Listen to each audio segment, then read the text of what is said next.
पूर्ण है, शक्ति के वो सिंदूर है, गौरी के गौरव के लिए जो हो रहे अब दूर है।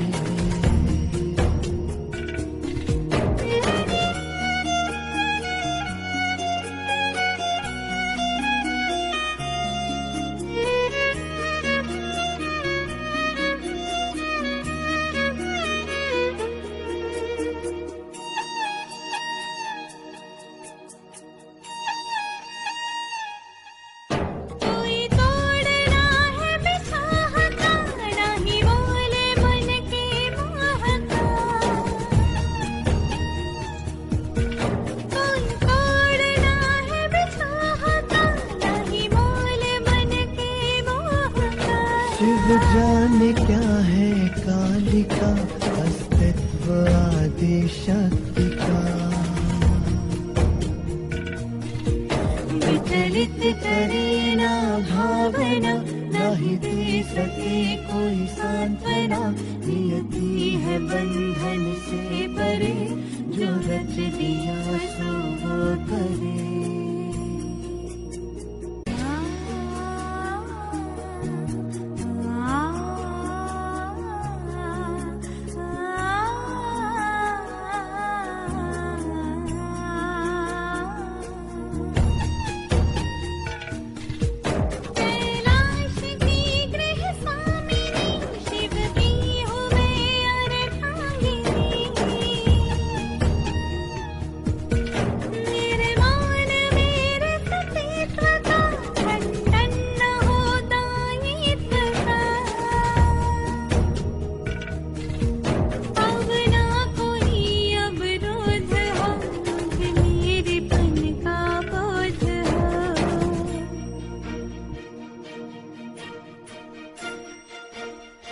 गिरिजा में ऊर्जा शिव से है, गौरी से शिव में शक्ति है, ये दो नहीं है एक है, अनुभूति समाभिव्यक्ति है।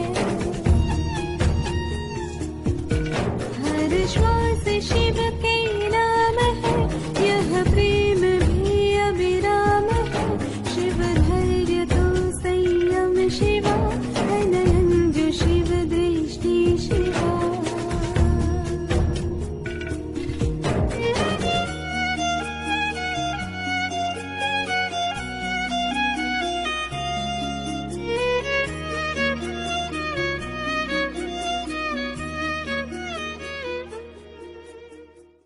ओम शांति। मैं ढूंढता तुझे था जब कुंज और वन में, तू खोजता मुझे था तब दीन के सदन में, तू आह बन किसी की मुझको पुकारता था, मैं था तुझे बुलाता संगीत में भजन में। मेरे लिए खड़ा था दुखियों के द्वार पर तू, मैं बाट जोहता था तेरी किसी चमन में। बनकर किसी के आंसू मेरे लिए बहा तू, आंखें लगी थी मेरी तब मान और धन में। बाजे बजा बजा कर मैं था तुझे रिझाता, तब तू लगा हुआ था पतितों के संगठन में। मैं था विरक्त तुझसे जन की अनित्यता पर उत्थान भर रहा था, तब तू किसी पतन में। बेबस गिरे हुओं के तू बीच में खड़ा था, मैं स्वर्ग देखता था झुकता कहाँ चरण में। तूने दिए अनेकों अवसर न मिल सका मैं, तू कर्म में मगन था मैं व्यस्त था कथन में। तेरा पता सिकंदर को मैं समझ रहा था, पर तू बसा हुआ था फरहाद कोहकन में। क्रिसस की हाय में था करता विनोद तू ही, तू अंत में हंसा था महमूद के रुदन में। प्रहलाद जानता था तेरा सही ठिकाना, तू ही मचल रहा था मंसूर की रटन में। आखिर चमक पड़ी तू गांधी की हड्डियों में, मैं था तुझे समझता सुहराब पीले तन में। कैसे तुझे मिलूंगा जब भेद इस कदर है, हैरान हो के भगवन आया हूं मैं शरण में। तू रूप है किरण में सौंदर्य है सुमन में, तू प्राण है पवन में विस्तार है गगन में। तू ज्ञान हिंदुओं में ईमान मुसलमानों में, तू प्रेम क्रिश्चियन में, तू सत्य है सृजन में। हे दीन बंधु ऐसी प्रतिभा प्रदान कर तू, देखूं तुझे द्रुगों में, मन में तथा वचन में, कठिनाइयों दुखों का इतिहास ही सुयश कर।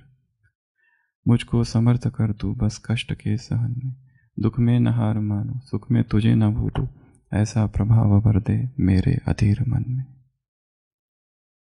कवि भगवान की खोज कर रहा है, कहाँ और भगवान कहाँ है। बाजे बजा बजा के मैं था तुझे रिझाता, तब तू लगा हुआ था पतितों के संगठन में। मैं स्वर्ग देखता था झुकता कहाँ चरण में, तू नीचे मैं तुझे ऊपर ढूंढ रहा था। मुझे लगा तेरा पता सिकंदर को है, पर तू कहाँ था सोहराब कह कन में। तू वहां मैं यहां, कैसे मिलन होता जब भेद इस कदर था। मैं था विरक्त तुझसे जन की अनित्यता पर, तब तू लगा हुआ था पतितों के संगठन में। तू उधर मैं इधर, कैसे मिलन होगा। दुखियों की सेवा करना, जो पतित है उनकी सेवा करना, जिनका पतन हो गया है उनकी सेवा करना, जो गिरे हुए हैं उनको उठाना, यही वास्तविक उसकी सेवा है। तू था मंसूर के रटन में, मैं तुझे ढूंढ रहा था सोहराब। सोहराब था सोहरब, बहुत सुंदर रुस्तम और सोहरब की कथा है। बाप और बेटा, माँ पिता बेटे को ही मार देता है, दोनों को ही पता नहीं, उसे ये नहीं पता ये मेरा बेटा है, बेटे को ये नहीं पता मेरा पिता है। दोनों की लड़ाई, फारसी कहानी। फरहाद शीरी के लिए उसने पहाड़ को भेदा, वहां तू था, मुझे लगा तू वहां है सिकंदर के पास। तो ब्राह्मण जीवन अर्थात सेवा, फरिश्ता अर्थात सेवा, फरिश्ता अर्थात क्या करने वाला, उद्धार करने वाला, दूसरों का कल्याण करने वाला। बेबस गिरे हो के तू बीच में खड़ा था, मैं स्वर्ग देखता था झुकता कहाँ चरण में। तूने दिए अनेकों अवसर न मिल सका मैं, तू कर्म में मगन था मैं व्यस्त था कथन में। मैं भजन गा रहा था कि हे प्रभु आ जाओ, बाजे बजा बजा कर तुझको रिझाता था, पर तू वहां था ही नहीं, तू कहीं और था। अव्यक्त मुरली 20th February 1986। फरिश्ता अर्थात चमकीली ड्रेस वाले। अच्छा, फरिश्तेपन की ड्रेस पहनने आती है ना,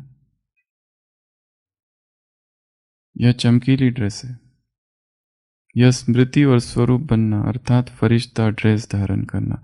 चमकने वाली चीज दूर से ही आकर्षित करती है, तो यह फरिश्ता ड्रेस अर्थात फरिश्ता स्वरूप दूर दूर तक आत्माओं को आकर्षित करेगा। तो कौन सी ड्रेस पहन के रहनी है दिन भर?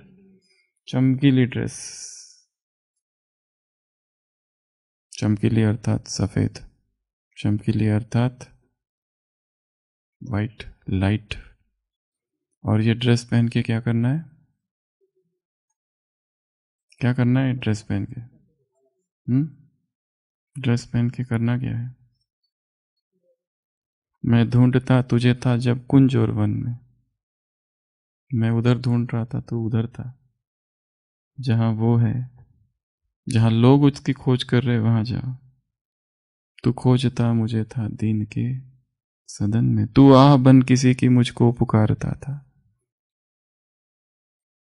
किसी की आह में वो है, मैं था तुझे बुलाता संगीत में भजन में, भजन और संगीतों में वो नहीं, वो वहां है जो दुखी है, जो उदास है, जो बेबस है, जो आंसू बहा रहे हैं, जो गिर गए हैं, उनकी सेवा करना। तो फरिश्ता अर्थात चमकीली ड्रेस, चमकीली ड्रेस अर्थात सफेद।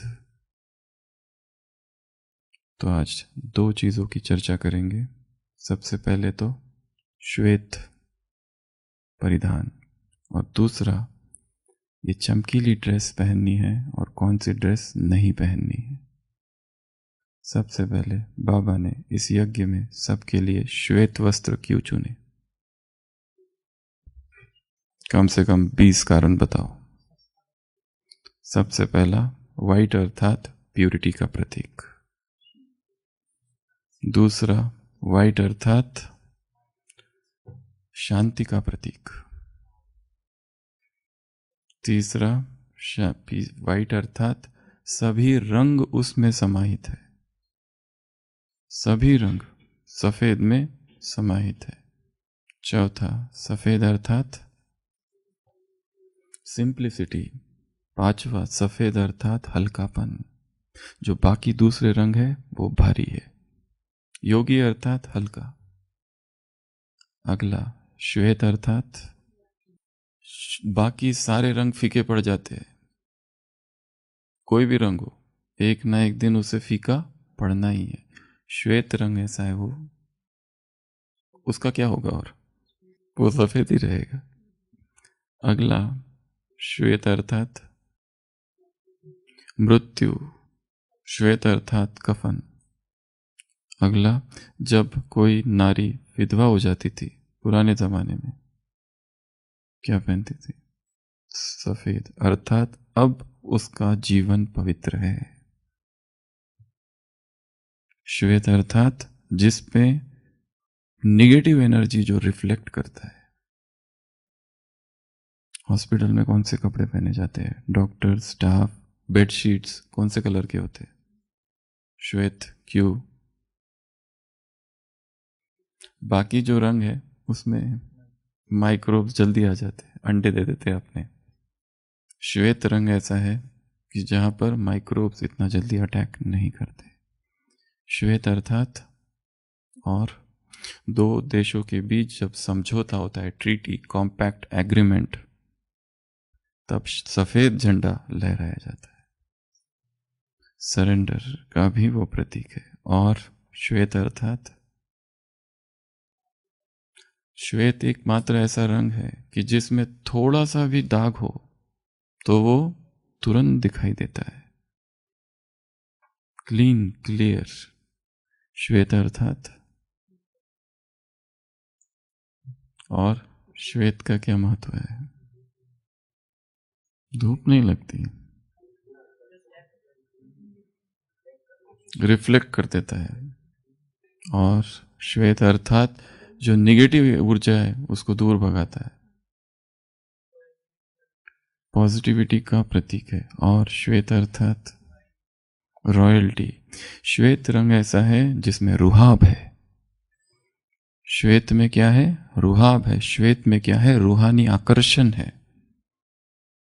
और हमारा जन्म होता है, हमारे जन्म की शुरुआत दूध से होती है माँ के। रंग क्या है? सफेद। दांत निकलते हैं, रंग कौन सा है? सफेद। स्कूल में जाते हैं, मास्टर जी बोर्ड पर लिखते हैं, किससे लिखते हैं? चौक से, सफेद। हम लोग अपनी डायरी, पेन, कॉपी पर लिखते हैं, सफेद। बूढ़े हो जाते हैं, बालों का क्या होता है? सफेद। और जब मर जाते हैं, सफेद कपड़ा। और जब जलकर खाक हो जाते हैं, राख, सफेद। 13वीं में खीर सफेद। तो जन्म से लेकर तो मृत्यु तक सफेद, सफेद और सफेद। हम जब छोटे थे तो हमें जो टीचर्स जो हमें पढ़ाती थी क्रिश्चियन स्कूल में, तो फादर और नन थे वहां पर पढ़ाने वाले, तो वो लोग सफेद पहनते थे, तो हमें बहुत अच्छा लगता था, सफेद आकर्षित करता था। तो वो बचपन। फिर जब डॉक्टर बने और हॉस्पिटल में आए तो सफेद, सफेद, सफेद, सफेद। और फिर ब्रह्मा कुमारी में आए तो सफेद।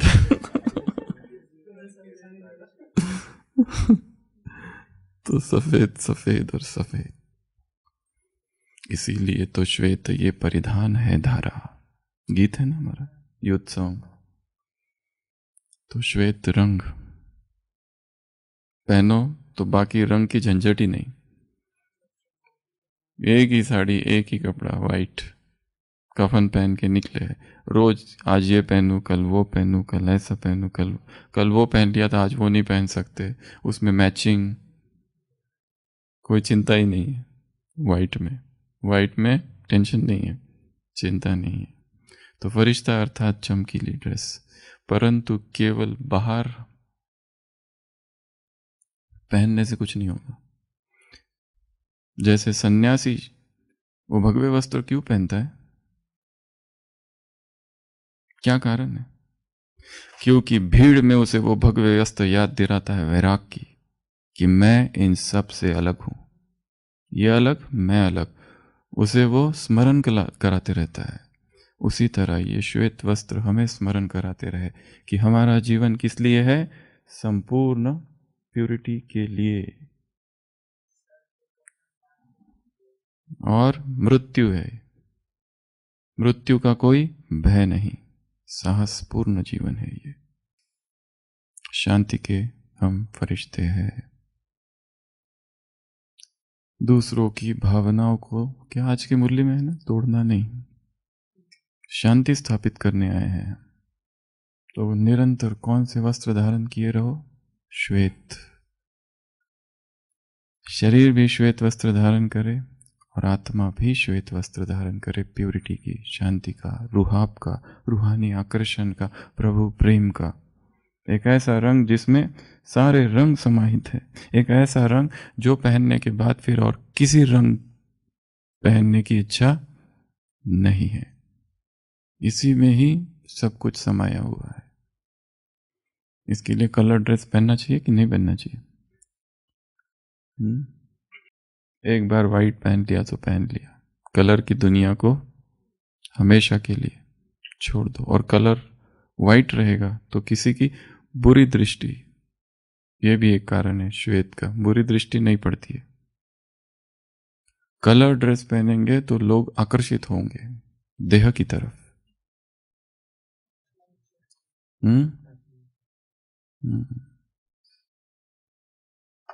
कोई हमारी तरफ आकर्षित हो रहा है, कहीं ना कहीं सूक्ष्म में हमारी भी इच्छा है, इसीलिए वो आकर्षित हो रहा है।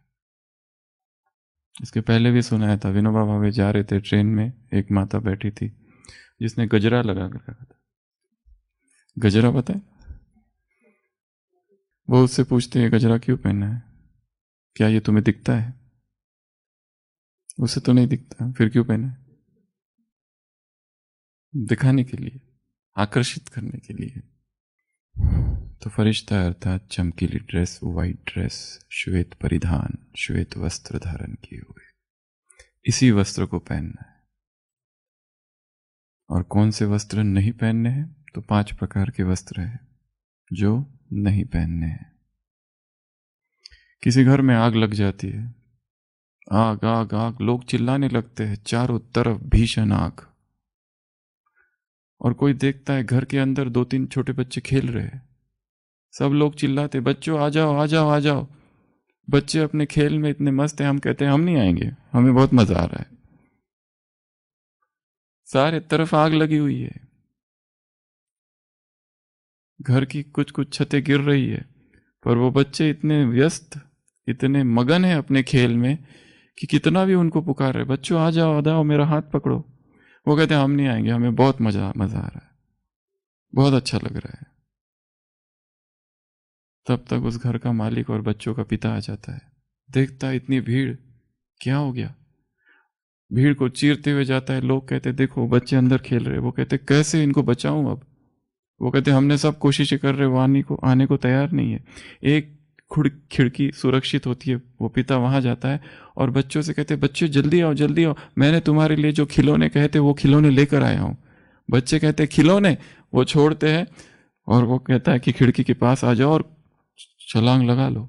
वो सारे बच्चे आते छलांग लगाते, पिता से कहते मेरा खिलौना, वो कहते खिलौना मैं नहीं लाया, मुझे माफ करना, पर तुमको वहां से निकालने की ये एक ही विधि थी बस। इतनी आदत पड़ गई है इन 5 प्रकार के वस्त्र पहनने की कि भगवान उधर से कह रहा है, अभी तक धर्म स्थापक आके गए, कहने लगे आओ आओ इधर, हमने कहा नहीं नहीं, हम नहीं आएंगे। क्राइस्ट आया, उसने कहा आ जाओ इधर, ये लो पहनो, मैं तुम्हारे लिए कुछ और लाया हूँ। हमने कहा हम नहीं आएंगे। गुरु नानक जी आए, मोहम्मद पैगंबर जी आए, सब लोग आए, बुद्ध आए, कॉन्फ्यूशियस आया, सब आए। सारे धर्म स्थापक हमको आग से बाहर निकालने की कोशिश कर रहे कि वो वस्त्र से मत खेलो, पर हमने कहा ना, हमें यही अच्छा लगता है। और लास्ट में फिर पिताओं का पिता आ गया, महापिता। वो कहता है देखो मैंने तुम्हारे लिए क्या लाया, चमकीली फरिश्ते की ड्रेस लाई है। तब कहीं जाके हम बाहर कूदे और वो जो 5 प्रकार के वस्त्र थे उसको छोड़ा, नहीं तो सारा द्वापर और सारा कलयुग ये 5 प्रकार के वस्त्र पहनने में बीत गया। अव्यक्त मुरली 9 जनवरी 1980, 9 जनवरी 1980। 5 प्रकार के वस्त्र, अलौकिक ड्रेस, अलौकिक श्रृंगार, मुरली का टाइटल। सबसे पहली ड्रेस जो तुम्हें नहीं पहननी है, मिट्टी की ड्रेस। कौन सी ड्रेस है ये? Soil consciousness, earth consciousness, body consciousness, मिट्टी की ड्रेस अर्थात देह अभिमान। इस ड्रेस को छोड़ो। जब तक ये ड्रेस नहीं छूटती तब तक वो ड्रेस नहीं मिलेगी। चमकीली ड्रेस, फरिश्ते की ड्रेस, और फरिश्तों की ड्रेस ऐसी है कि वो ड्रेस पहन के हम उड़ सकते हैं। ये सबसे बड़ी विशेषता है उस ड्रेस की, जहां चाहो वहां पर जा सकते हैं। आज गए थे सभी अमृत वेला 40 स्थानों पर। 40 तो बहुत कम है, उसके अलावा भी बहुत सारे हैं।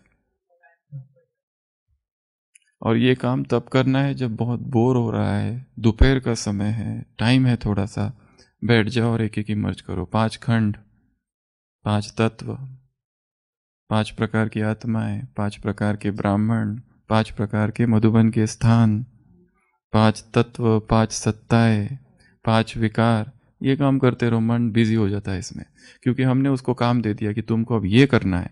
जब तक ये 40 पूरे नहीं होंगे रुकेंगे नहीं। तो मन जो इधर उधर भाग रहा था, व्यर्थ में जा रहा था, निगेटिव में जा रहा था, विकारों में जा रहा था, कोशिश कर रहा था जाने की, या तो इस डिजिटल दुनिया की अज्ञात गलियों में भटकने के लिए अभी निकल ही पड़ा था, बस वो रुक जाएगा। तो ये काम करना है, कहीं पे बैठ जाओ, एक के बाद इमर्ज करते जाओ। 5 खंड इमर्ज किए, 5 तत्वों को सकाश, 5 प्रकार की आत्माएं। कुमारों को देखो, कुमारियों को देखो, माताओं को देखो, अदर कुमारों को देखो, टीचर्स को देखो, झाड़ बनाओ एक, सबको सकाश। तो सबसे पहली ड्रेस जिसका त्याग करना है, जो त्याज्य है, जिसको छोड़ देना है, वो है मिट्टी वाली ड्रेस। मिट्टी हमें बहुत पहनी है। मिट्टी को क्या खाना, अब मिट्टी को क्या हाथ लगाना, मिट्टी को क्या देखना, मिट्टी से क्या प्रेम। प्रेम मूल्यवान से होता है। मिट्टी सब जगह पड़ी हुई है, जन्म जन्म से मिट्टी ही खा रहे, पेट नहीं भरा क्या? मिट्टी खा खा के क्या होता है? जो बच्चे ज्यादा मिट्टी खाते हैं उनके पेट में दर्द होता है, कीड़े होते हैं उनके पेट में। इस मिट्टी को खाने से भी कीड़े। मिट्टी को खाना अर्थात शरीर के भोग को भोगना, शरीर को त्याग की आदत डालनी है, तपस्या की आदत डालनी है, भोग की नहीं। जितना उसको भोग में डुबाओगे उसको और भोग ही पसंद आते हैं। और ये आदत दूसरे व्यक्ति हमारे लिए आत्मा नहीं रहती, फिर दूसरा व्यक्ति हमारे लिए व्यक्ति नहीं रहता, वो एक वस्तु बन जाता है जिसको हम अपने भोग के लिए प्रयोग करते हैं और फेंक देते। उसकी भावनाएं, उसका व्यक्तित्व, उसकी पर्सनैलिटी, उसके संस्कार, उसकी दिव्यता, वो सब भूला जाता है और हमें केवल याद रहता है अपना स्वार्थ। बाकी सभी विकार जो है, व्यक्ति अकेले सजा पाता है।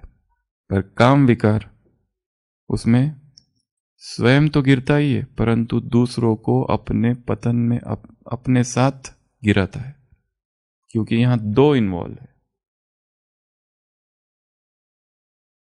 खुद तो क्रोध अकेला करेगा व्यक्ति, खुद सफर करेगा। लोभ मोह अहंकार ये अकेले अकेले है।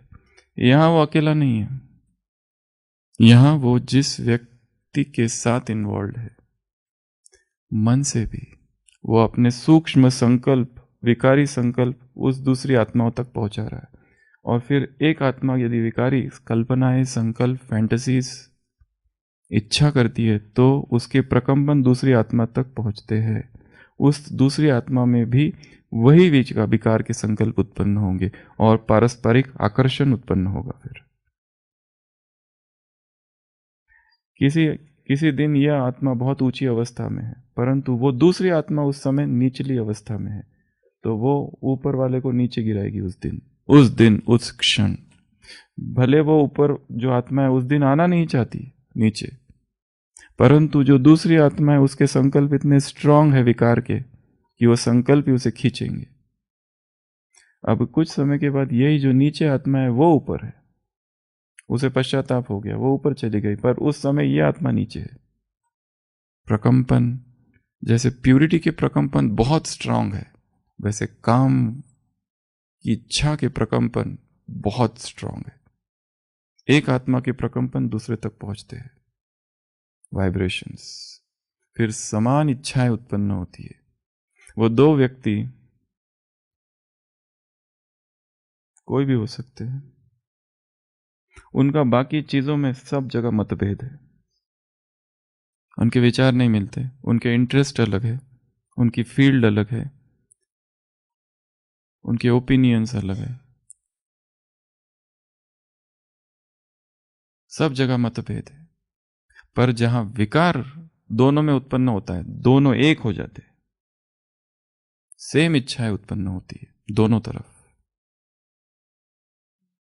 यहां पर बिल्कुल भी भेद नहीं होता है, क्योंकि काम विकार जब दो आत्माओं में एक साथ प्रकट होता है तो दोनों के विचार, इच्छाएं, भावनाएं, कल्पनाएं, फैंटेसीज,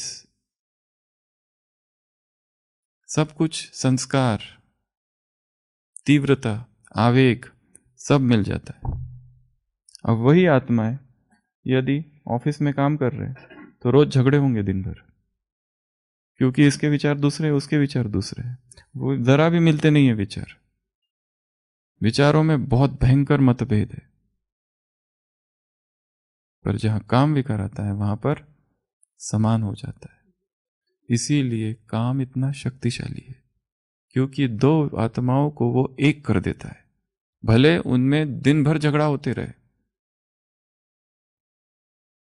यह है मिट्टी की ड्रेस, बहुत भारी है ये।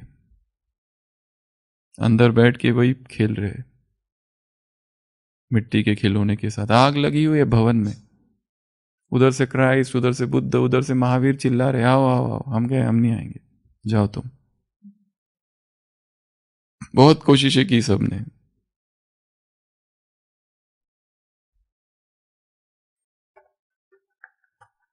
दूसरी ड्रेस बदबू वाली ड्रेस। पहली मिट्टी की ड्रेस अर्थात देहभान की ड्रेस, दूसरी बदबू वाली ड्रेस अर्थात देह से लगाव या देह के पदार्थों से लगाव। ये बदबू है, इसमें दुर्गंध है। इसमें जितना अधिक लगाव, समझ लेना हम उस समय कौन सी ड्रेस पहने हुए हैं, बदबू वाली। सड़ांध है जिसमें, इतनी दुर्गंध, इतनी दुर्गंध, बैड ओडर। तो जब भी हमारा अगर किसी से लगाव है, अत्याधिक लगाव, उसको देखने की इच्छा हो रही है अचानक, अभी तक फोन पे बातें कर रहे थे, अभी देखने की इच्छा हो रही है, चेहरा देखना है। बाप आप हमारे गांव में आओ, बाबा आप हमारे गांव में आओ सेवा करने। बाप कहते हैं कांटों के जंगल में बंदरों को देखने आऊं? कांटों के जंगल में यहां कौन है? सभी बंदर और बंदरिया। क्या देखना है किसको, क्या देखना है किसका चेहरा। फोटो ही फोटो लगा के रखे कईयों ने अपने घर में। फोटोग्राफ्स, फोटोज में भी आकर्षण, अट्रैक्शन, वो भी एक अटैचमेंट है। पुरानी फोटो देखते रहते, बदबू, स्मेल, दुर्गंध, अत्यधिक मोह, लौकिक माँ से मोह, लौकिक पिता से मोह, लौकिक भाई से मोह, लौकिक बहन से मोह, अलौकिक बहन से मोह, अलौकिक भाई से मोह,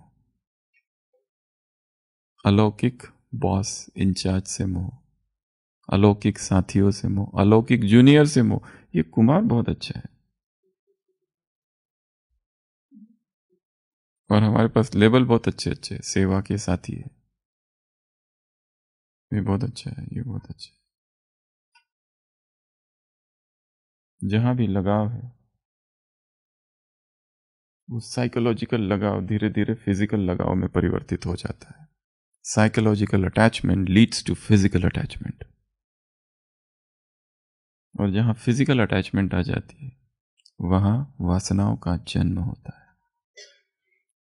जहां वासनाएं जन्म होता है, वहां पर काम विकार प्रकट होने लगता है। और जहां काम विकार प्रकट होता है, वहां बाकी सभी विकार अपने आप आ जाते हैं। विकारों की आपस में इतनी मैत्री है। कभी ये जो धार्मिक लोग हैं, धार्मिक लोगों के चर्च, गुरुद्वारा, मंदिर, विकारों के को भी ऐसे कुछ बने हैं? उनमें पहले से ही एकता है, ये सब करने की जरूरत ही नहीं है। कोई कॉन्फ्रेंस होती है विकारों की कि आज से हम में जो मतभेद है, क्रोध लड़ाई कर रहा है ईर्ष्या से, क्रोध कभी ईर्ष्या से लड़ाई नहीं करता है। काम कभी लोभ से लड़ाई नहीं करता है। उनके बीच में कोई मतभेद नहीं। हम लोगों के बीच मतभेद है, हमारे उनके कोई धर्म है अलग अलग, ये मनुष्य जाति के धर्म है, अलग अलग साधनाएं हैं, उनकी कोई अलग अलग साधनाएं नहीं है। वो शुरुआत से जब से आए तब से एक ही उनका धर्म है, एक ही धर्म। कोई कॉन्फ्रेंस नहीं, कोई मतभेद नहीं, कोई झगड़े नहीं आपस में। ये आपस में झगड़े हैं उनके? बिल्कुल झगड़े नहीं। जहां काम आ गया वहां पर लोभ मोह अहंकार आना ही है। जहां अहंकार आ गया वहां सबको आना है। कितनी आपस में उनकी घनिष्ठता मैत्री है। और हमारे देखो बाकी, हम में लड़ाई ही लड़ाई है। सीखने जैसा है ना? लगाव, मोह, आसक्ति, लागत, अटैचमेंट, अट्रैक्शन, इन्फैचुएशन। जहां जहां लगाव आया, पतन चालू। योगी अर्थात लगाव मुक्त, योगी अर्थात अनासक्त, डिटैच्ड। सारी साधना डिटैचमेंट की है। जो जितना जल्दी डिटैच हो सकता है चीजों से, वो उतना स्ट्रांग। कहीं गए, स्थान अच्छा लगा, जाने की इच्छा ही नहीं हुई, फिर ये अटैचमेंट है। कहीं पर भी जाओ, सब कुछ करो, है तो ठीक, नहीं है तो ठीक, सब समान। ये दूसरी ड्रेस। तीसरी ड्रेस, चमड़े की ड्रेस, क्रिमिनल आए। चमड़ी को देखना, ये गोरा ये गोरी, ये काला ये काली, ये सुंदर ये असुंदर। चमड़े की ड्रेस अर्थात स्किन, चमड़ी को देखना। दिखने में कोई ज्यादा अच्छा लगा तो उसको अपना साथी बना लेना। क्रिमिनल असॉल्ट, क्रिमिनल आय। कुमारों से मुलाकात, आई थिंक 1972 की अव्यक्त मुरली। सभी कुमार बाप दादा से आज प्रतिज्ञा करेंगे कि आज के बाद केवल और केवल मस्तक मणि को देखेंगे, गले के नीचे देखना ही नहीं। यहां देखो, शरीर सांप है, सांप में विष होता है। इस सांप को देखना नजर से नहीं, संकल्प से भी। बाप दादा कहते हैं ये है महा महा महा पाप। ये चमड़ी को क्या देखना है? चमड़ी में क्या रखा है? कुछ भी नहीं है इसमें। कौन सा सौंदर्य, कैसा सौंदर्य? बीमार पड़ता है एक सुंदर व्यक्ति, 7 दिन के बाद देखो उसको कैसा दिखता है। 7 दिन तक बीमार पड़ा हुआ है, उल्टियां हो रही है, दस्त हो रही है, फिर जाके देखो कहाँ है तुम्हारा सौंदर्य। बूढ़ा होने के बाद कहाँ है उसका सौंदर्य? बूढ़ा हो जाता है व्यक्ति, कहाँ है उसकी जवानी? जब पड़ा हुआ है हॉस्पिटल में। वो किडनी पेशेंट्स होते हैं, डायलिसिस पेशेंट्स होते हैं, वो कैंसर पेशेंट होते हैं, टीबी पेशेंट होते हैं। उनके आधार कार्ड में और उसमें उनके फोटो होते हैं, वो पहचान में नहीं आते, ये और वो, ये तुम ही हो क्या? Burn cases. वैराग लाने के लिए थोड़ा हॉस्पिटल का चक्कर लगाते रहना बीच बीच में। बर्न वार्ड होता है सरकारी अस्पतालों में, बर्न वार्ड। 50% बर्न, 60% बर्न, पूरा जला हुआ। कहाँ है सौंदर्य? फिर वो जो दिखाते हैं मीडिया में, फिल्मों में, किताबों में, मैगजीन्स में, स्टोरीज में, नॉवेल में, वो सब क्या है? वो षड्यंत्र है सारा माया का। सब कुछ, जो कुछ भी दिखाया जा रहा है। एक फिल्म एक्ट्रेस है हिंदी फिल्मों की, जिसमें 90s में बहुत सारी फिल्में की, और अभी वो एक वैराग की अवस्था में, उसका एक बार इंटरव्यू आया था। वो बहुत लाइमलाइट में थी उस समय 90s में, सभी फिल्मों में। वो कहती है कि मुझे अपने ऊपर घृणा आती है कि मैंने वो सारे काम किए उस समय। टॉप मोस्ट एक्ट्रेस उस समय की। तो तीसरी ड्रेस क्रिमिनल। हाय, क्रिमिनल अर्थात बाबा ने क्राइम कहा। क्राइम बड़ा शब्द है थोड़ा, अपराध वो भी एक होता है, अपराध एक है क्राइम। क्राइम जो है ना, थोड़ा डरावना सा शब्द है। क्रिमिनलाइज, आंखें अपराध करती है। थॉट क्राइम्स, अंग्रेजी में एक शब्द है थॉट क्राइम्स, संकल्पों के तल पर अपराध। तो ये तीसरी ड्रेस को छोड़ना है जिन्हें फरिश्ता बनना है। चौथी ड्रेस दाग, धब्बे, काले काले धब्बे, अर्थात दूसरों के अवगुण देखने की दृष्टि, दूसरों के अवगुण देखना और धारण करना। इसको बाबा ने कहा डार्क ब्लैक, बैड स्टेन्स, खराब खराब धब्बे हैं जिनके कपड़ों पर लगे हुए। वो अवगुण ही देखते रहते हैं, दूसरों में क्या दोष है। शायद वही और एक दूसरी सूक्ष्म बात जो हमने कहीं पढ़ी और हमें बहुत अच्छी लगी। हम दूसरा झूठ बोल रहा है, ठीक है, हम दूसरों का झूठ तभी पकड़ सकते हैं जब हमें झूठ बोलने की आदत है। हम डिटेक्ट तभी कर सकते हैं कि सामना वाला झूठ बोल रहा है। यदि हमें पता ही नहीं झूठ क्या है तो हम कभी भी डिटेक्ट नहीं कर सकते। पर हम जब डिटेक्ट कर रहे हैं कि तुम ये झूठ बोल रहे है, इसका मतलब तुमने ही ऐसे षड्यंत्र पैतरे पहले कभी अपनाए थे, इसलिए तुमको डिटेक्ट हो सक रहा है कि ये झूठ बोल रहा है। नहीं तो एकदम जो निरागस है उसको कहो कि मुझे ये चाहिए, वो किताब चाहिए थी, हम कहेंगे नहीं हमारी किताब गुम हो गई, तो वो मान लेगा गुम हो गई किताब, चला जाएगा। और दूसरा आएगा, हमने उसको कहा कि किताब चाहिए, हमने कहा नहीं किताब थी गुम हो गई, उसको पता है इसके पास है पर ये देना नहीं चाहता क्योंकि उसे भी झूठ की आदत है, इसलिए उसने डिटेक्ट किया। जिसे झूठ पता ही नहीं, आदत ही नहीं, वो स्वीकार कर लेगा, ठीक है, चुपचाप चला जाएगा। सीधा साधा भोला, सीधे रास्ते पे चलने वाला व्यक्ति। पर हम इतने सीधे है ही नहीं, एक एक हम में से टेढ़ी खीर है। इसीलिए यहां पर लर्निंग कुछ नहीं है, ज्ञान अर्थात अनलर्निंग। अभी नई प्रथा चालू है अनस्कूलिंग। स्कूल नहीं, बच्चों को स्कूल में भेज रहे, इससे नुकसान। Unschooling, unlearning. प्रॉब्लम वो नहीं है कि नया सीखना है, वो नहीं, जो सीखा है ना सब गलत सीखा है, अब उसको हटाओ वो सब। हॉस्पिटल में नए नए डॉक्टर, जूनियर डॉक्टर ज्वाइन करते हैं, उनको सिखाना बहुत आसान होता है, जो एकदम नए हैं, फ्रेश है, जिनको कुछ नहीं पता। पर जो बहुत सारा गलत सीख कर आए हैं यहां वहां से, उनके लिए बहुत मुश्किल हो जाता है। जो बहुत सारा गलत सीख किया है थोड़ा थोड़ा, उनको अभी उनके सब कॉन्सेप्ट ही उल्टे हैं, अब उनको सारा सिखाना ये मुश्किल काम है। वैसे हम ये उल्टे सीखे हुए लोग हैं, और भगवान का काम कितना मुश्किल है।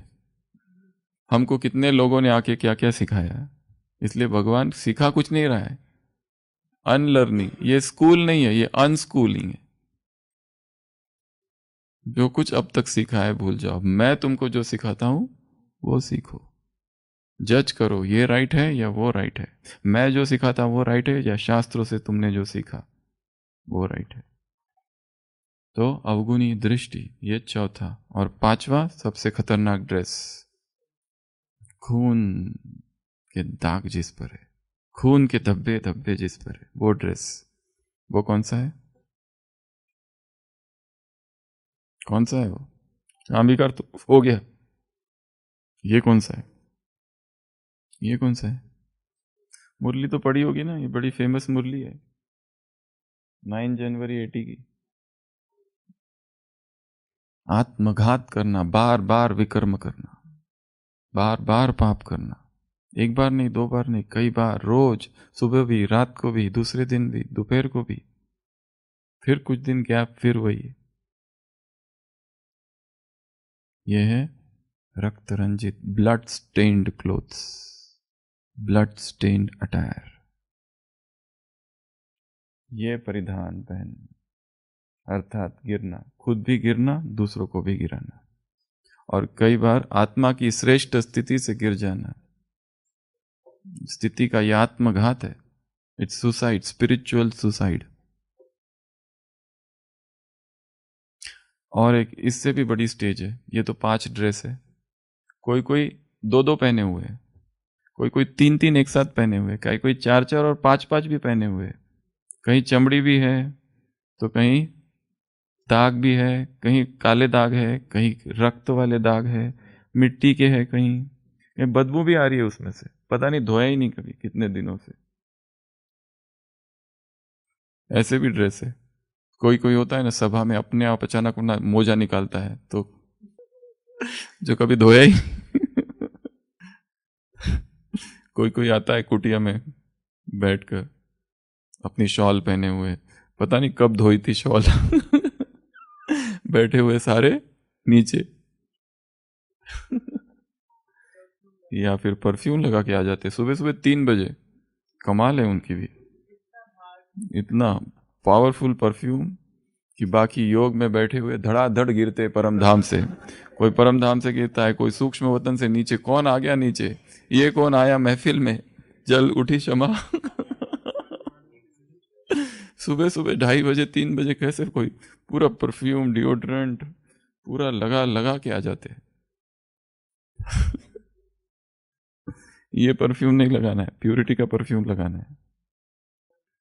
ये सब संसार के सौंदर्य प्रसाधन योगियों के लिए नहीं है। हमारा श्रृंगार कौन सा है? अलौकिक, प्यूरिटी ही श्रृंगार है। वो कोई श्रृंगार करने की जरूरत नहीं है, ना तो गहने ऑर्नामेंट्स, ना तो कलर ड्रेस, ना तो टैटू, ना तो लिपस्टिक, ना तो वो नेल पॉलिश, ना तो वो फेस क्रीम, और ना तो वो मेहंदी। मेहंदी पूरा, मेहंदी वालों को तो बड़ा बच के रहना पड़ता है। किसी को अगर पता चल जाए मेरे बाल सारे सफेद है तो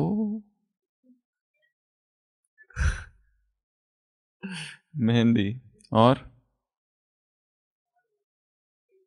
विग विग विग वही कलर मेहंदी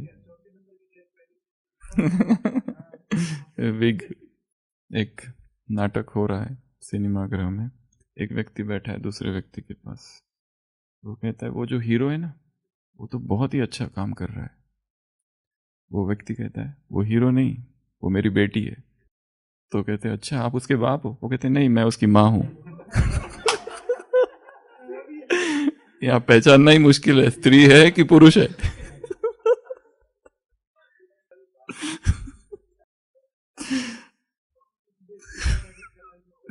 कहीं बता नहीं सकते, इसलिए उस दिन भी कहा था स्त्रियों के लिए, स्त्रियों के वस्त्र पुरुषों के ना हो। इस्लाम धर्म में 5 चीजें कही है स्त्रियों के वस्त्रों के लिए। 1, टाइट ना हो। दूसरा, ट्रांसपेरेंट ना हो, पारदर्शी ना हो। तीसरा, पुरुषों जैसा ना हो, फीमेल का ड्रेस फीमेल का हो। पर आज के युग में उल्टा है सब, पहचान नहीं सकते कौन है क्या है। और केवल चेहरा, हाथ और पैर खुले हो, बाकी सब कवर्ड। ये इस्लाम धर्म में स्त्रियों के लिए कहा हुआ है। और कोई कोई उसमें भी केवल आंखें, वो बुरखे के कितने सारे प्रकार है, कितनी सारी, ये सब इतना स्ट्रिक्ट रहा है। क्यों?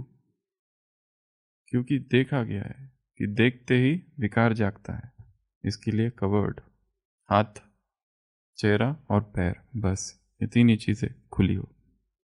और 5वां, भड़कीले ना हो, भड़काऊ ना हो, चमकीले ना हो, जो आकर्षित करे।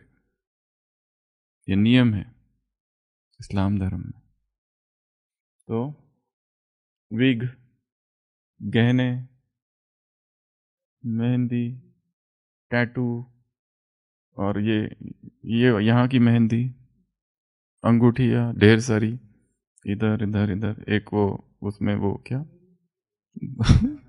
अलग अलग अलग अलग अलग, और चेन चेन चेन, और इधर वो क्या, कड़ा, ब्रेसलेट, हाँ, इयररिंग्स, इयररिंग्स, पायल नहीं, यहाँ तो कोई नहीं पहनता वो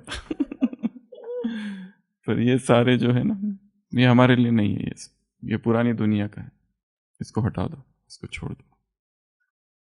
तो 5 प्रकार के ड्रेस, पहला बताया मिट्टी का अर्थात देहबान। दूसरा बताया बदबू वाला अर्थात लगाव, बदबू अर्थात लगाव। जहां भी लगाव हमारे अंदर उत्पन्न हो, सोच लेना, ऐसा कर लेना। कैसे करना? ऐसे। किसी को वापस फोन करने की इच्छा हो तो सोच लेना, ये ठीक है, एक बार गए वहां, रुके 4 दिन, हेलो हाय, पहुंच गए, टाटा बाय बाय, तुम तुम्हारे रास्ते, हम हमारे रास्ते, ओम शांति, बाय। फिर कैसे हो, फिर आज क्या बनाया, फिर आज वो हुआ कि नहीं, वो सेवा का क्या चल रहा है, वो जमीन मिली कि नहीं, वो रिट्रीट सेंटर का कहाँ तक आया, तुमको क्या करना है, you mind your own business. और फिर बताओ, यहां से चालू बातें चालू, कहां से, और फिर माउंट की ठंडी कैसी है, अभी कुछ है ही नहीं बोलने के लिए तो फिर आज कोई भालू विलू मिला कि नहीं, वो भी नहीं, ठंडी का भी हो गया, भालू पकड़ लिया। तो फिर आज भोग में कैसे क्या बन रहा है। अच्छा, वैसे पार्टियां कौन सी आई है, भट्टी कोई किसकी चल रही है, कुछ है ही नहीं बोलने के लिए, कुछ तो निकालना पड़ेगा ना, हाँ अच्छा, फिर और एक दूसरी बात, किसी को बात करना रहा तो कैसे बात करते हैं, कहते हैं हमको एक बार, हमने सुना है आप हमारे शहर में आ रहे हो, तो हमारे सेंटर, मैंने कहा मैं तो नहीं आ रहा हूँ, कहाँ से सुना, वो चालू करने के लिए बात को वहां से चालू करना। अब वो छोड़ो, अब दूसरी बात है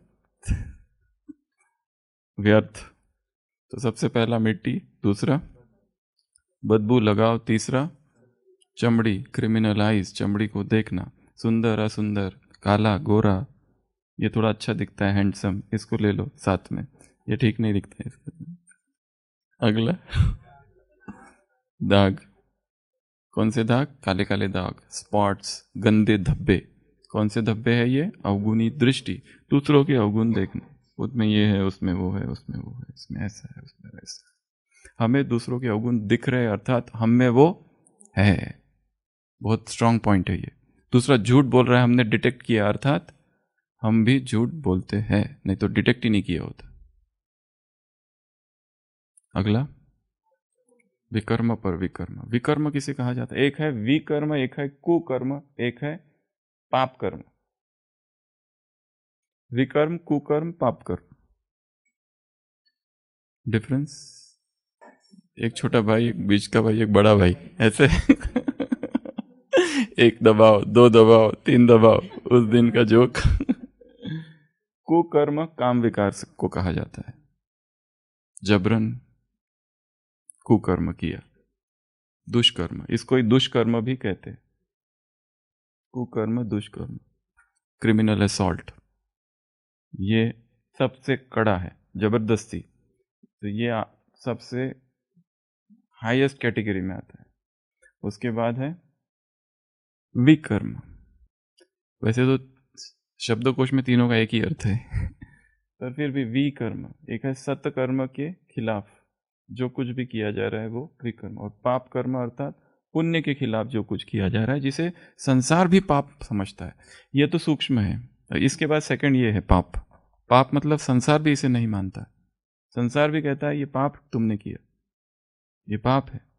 विकर्म ये ब्राह्मणों का शब्द है, ये शायद विकर्म को संसार के लोग पाप या नहीं कहेंगे, ये यहाँ पर है, विकर्म बन गया है, किसी को दुख दे दिया, किसी को हर्ट कर दिया, किसी की भावनाओं को तोड़ दिया, वो विकर्म में चला गया। और ये पाप ये थोड़ी अवज्ञा है कि हाँ संसार का। तो फरिश्ता ड्रेस पहनना है, कौन सा है फरिश्ता ड्रेस? चमकीला, वाइट। वाइट का और क्या क्या महत्व है आज इस पर थोड़ा रिसर्च करना, और ये 5 प्रकार के ड्रेस न पहनना और चमकीला फरिश्ता ड्रेस पहनते रहना। अच्छा, ओम शांति।